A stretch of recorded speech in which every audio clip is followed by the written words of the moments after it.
Olá pessoal, vamos à nossa aula de hoje. Essa aula vai ser uma aula de exercício. A gente vai fazer alguns exercícios sobre subespaços vetoriais, o conceito que eu comecei na aula passada. Ok, vamos colocar aqui em tela cheia.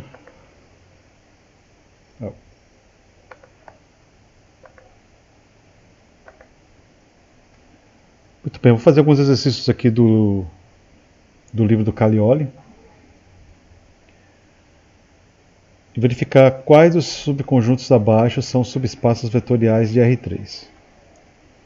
Como eu falei na aula passada, quando a gente não falar nada, vai estar implícito que o Rn ele vai ser equipado com as operações usuais de soma de vetores e multiplicação por escalar. Certo? Muito bem. W, eu vou considerar W como sendo o conjunto dos vetores x, y, z em R3, onde a primeira coordenada é nula. Então o exercício aqui do Caglioli é para você verificar se W ele é um subespaço. Bom, para ser um subespaço, a gente vai lembrar aqui a nossa definição de subespaço. Ele é um subconjunto de um espaço vetorial. Esse subconjunto tem que ser não vazio. Ele tem que ser fechado com a operação de soma. Se eu pego dois elementos em W, a soma tem que estar em W. E se eu pego um elemento em W, a multiplicação de U por um escalar alfa tem que estar em W. Então vamos lá. Esse subespaço W aqui, ele é um subconjunto do R3 e obviamente ele é não vazio. Né?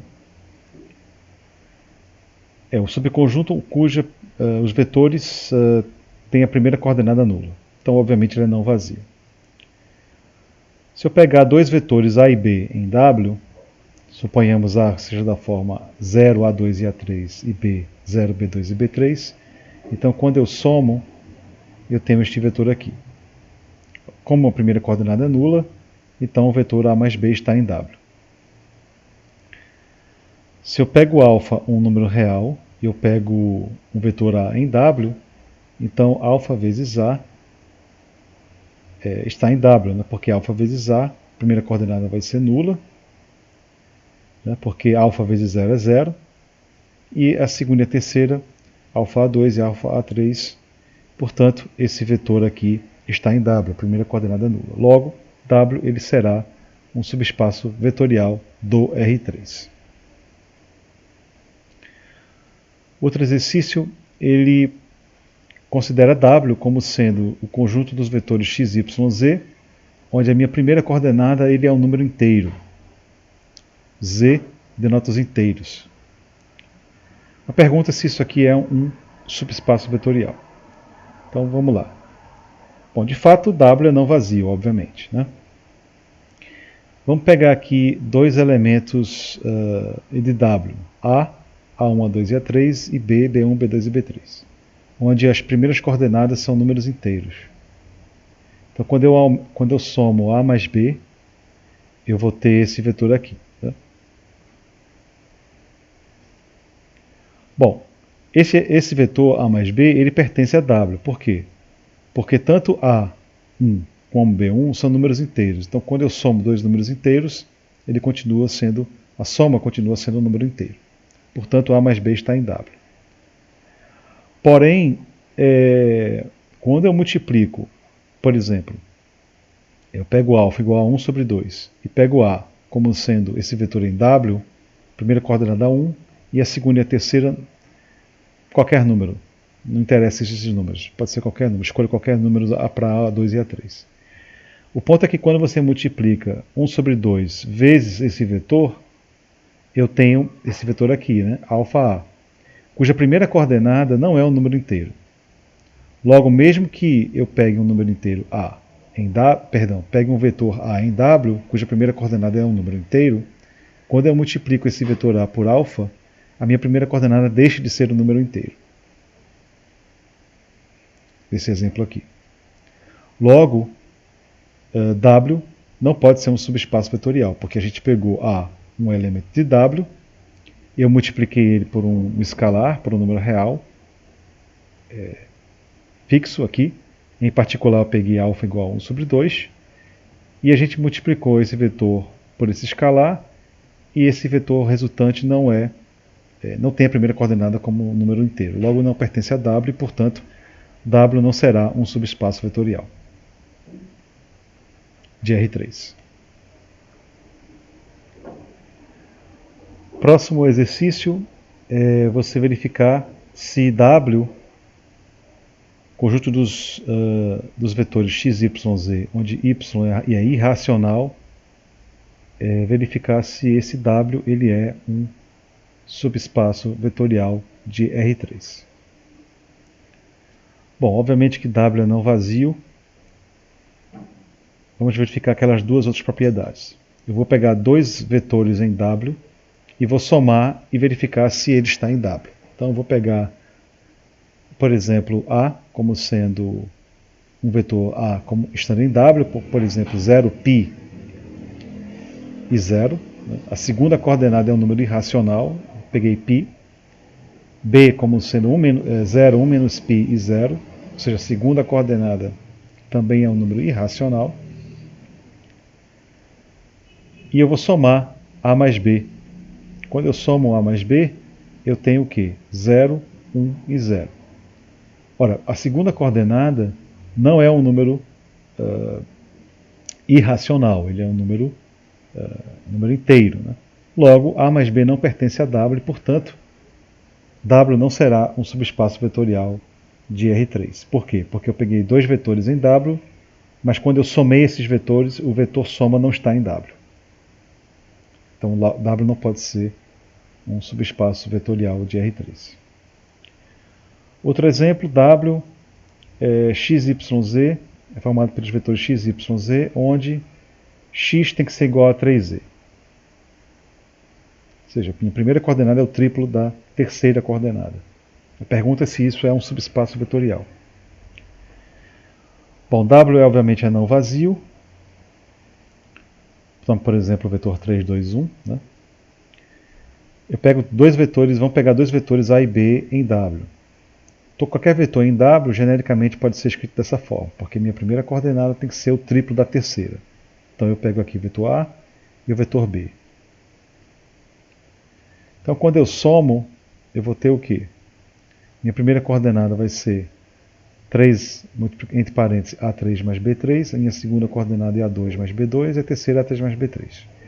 Como a minha primeira coordenada é o triplo da terceira, então o vetor A mais B está em W. Analogamente, se eu pego um vetor A em W e eu pego um escalar alfa, um número real alfa qualquer, quando eu multiplico, eu percebo que a minha primeira coordenada é 3 vezes a terceira coordenada. É o triplo da terceira coordenada. Logo, alfa vezes A está em W, portanto, W ele é um subespaço vetorial de R3. Vejamos a outro exemplo, saindo do exercício. Agora, um exemplo importante. Eu considero V o espaço vetorial de todas as funções de R para R. Eu vou equipar esse conjunto bem grande aqui de todas as funções de R para R com as operações de soma e multiplicação por escala da seguinte forma. Pego duas funções em V e eu somo duas funções dessa forma aqui que a gente aprendeu, né, no colégio.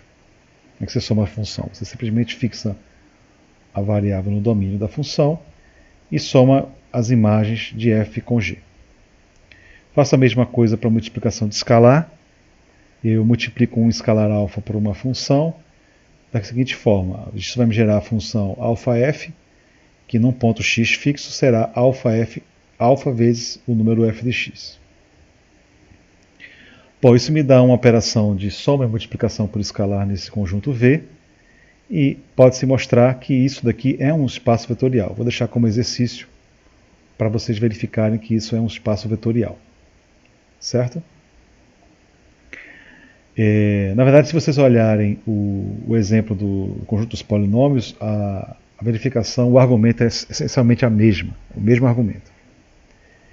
Então eu vou pegar W, um subconjunto de todas as funções que são funções pares, ou seja, f de x é igual a f de menos x.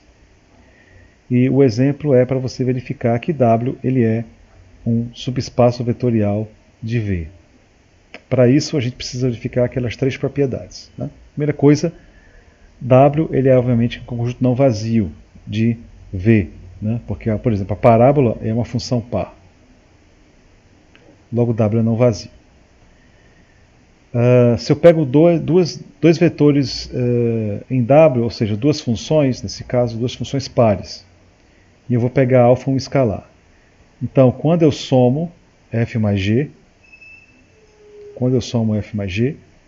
no ponto x, eu tenho que f mais g no ponto x vai ser f de x mais g de x. F e g são funções pares, então eu tenho que f de x é igual a f de menos x e g de x é igual a g de menos x. Certo, de um lado. Por outro lado, este número vai ser igual a f mais g, a função soma, no ponto menos x. Ou seja, a função soma avaliada no ponto x é igual à função soma avaliada no ponto menos x. Logo, soma de funções pares é uma função par, e, portanto, f mais g estará em W. Além disso, quando eu pego a multiplicação da função f pelo escalar alfa no ponto x, isso aqui vai ser igual a alfa f de x. F de x é uma função par, então f de x é igual a f de menos x, portanto essa igualdade é válida. E por fim, você observa que alfa de f de menos x é a imagem dessa função alfa f avaliada no ponto menos x. Então alfa de f no ponto x tem que ser será igual a alfa de f no ponto menos x, e logo a função alfa f será uma função par. Logo alfa de f pertence a W. E portanto, W ele é um subespaço vetorial de V. O conjunto de todas as funções pares é um subespaço vetorial subespaço vetorial de V, que é o conjunto de todas as funções de R para R. Próximo exemplo, eu pego o V, o meu espaço Rn, e eu considero W o conjunto de todos os vetores x1 transpotinho xn, cuja segunda coordenada é a primeira mais 1. Então a observação aqui é que W não é um subespaço vetorial de V, pois o elemento neutro não pertence a W. A gente viu que se um conjunto é subespaço de um espaço vetorial V qualquer, W necessariamente tem que conter o elemento neutro desse espaço vetorial. E esse conjunto W ele não contém, né? Não contém.